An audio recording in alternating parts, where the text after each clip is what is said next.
Yo, what's up and magandang buhay mga kapista and welcome back to my channel.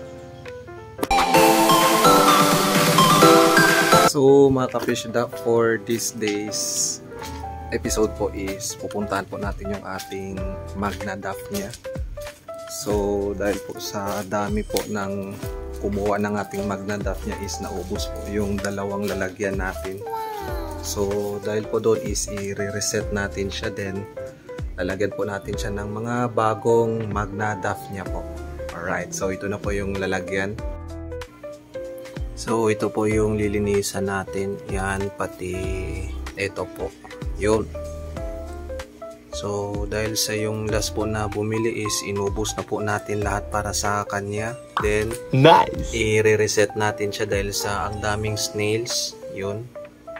Tapos lilinisan natin siya. Right.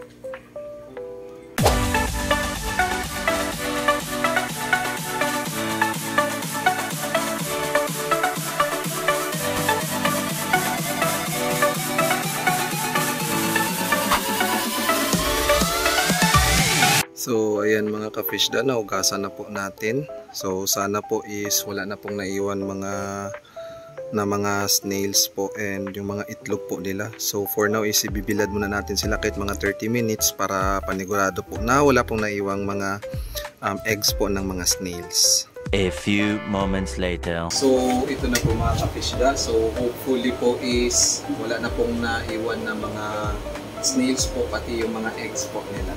So for now po is lalagyan na po natin sila ng stock water. So sa tubig naman po is okay naman po tayo dahil sa consistent po yung ulan dito sa ating lugar. So marami po tayong na-impact na tubig. Wow. Then after po natin malagyan sila ng mga tubig po is ilalagay na po natin yung ating mga new set of mga Magna po na eco-culture. And papakainin din po natin sila.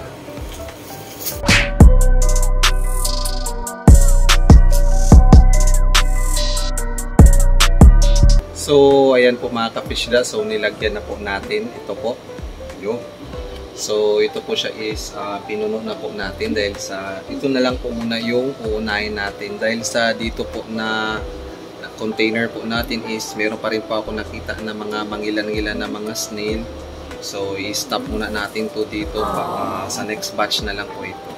Okay, so dito na lang po yung uunahin natin. So let's go.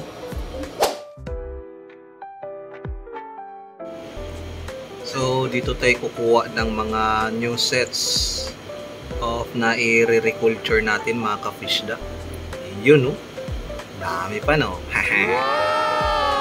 Yan. So maliban dyan, meron pa dito sa baba. Yan.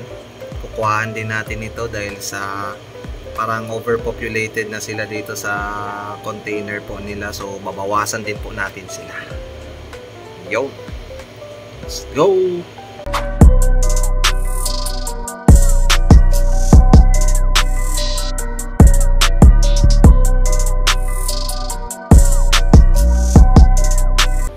And dito na po sila mga kapishda. So ito na po yung ating mga breeders. Alright. So ilalagay na po natin sila dito. Yun.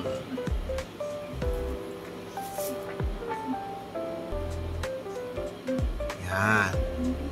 So now is syempre waiting game na lang po tayo.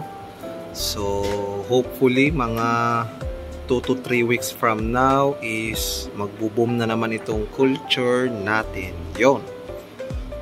At syempre mga kapishda, huwag natin kalimutan yung ating bugas-bigas sa pagpapakain sa ating mga Magna. Right. Wow.